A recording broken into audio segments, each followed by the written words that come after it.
Hello and welcome to Initial Solution. In today's tutorial, I'm gonna show you how to convert Microsoft PowerPoint to Google Slide. Let's have a look now.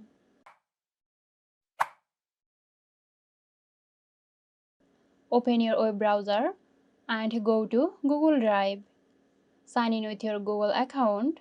If you don't have one, you will need to create an account to use Google Drive. In Google Drive, click on the New button to create a new folder or simply open an existing one. Now drag and drop your Microsoft PowerPoint file into the folder.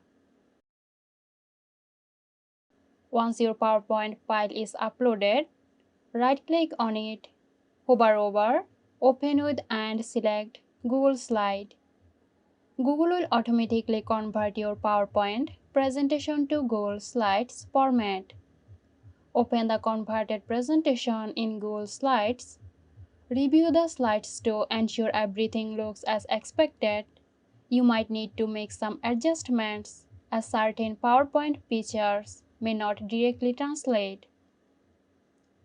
Google Slides offers a range of editing tools to help you refine your presentation. So here you go. Hope you found this tutorial helpful. Stay tuned for more helpful tutorials here at Initial Solution. This video is sponsored by Girosoft. Girosoft offers graphic design, UI UX design, digital marketing and web development. Elevate your brand with Girosoft today. For more details, check the description box.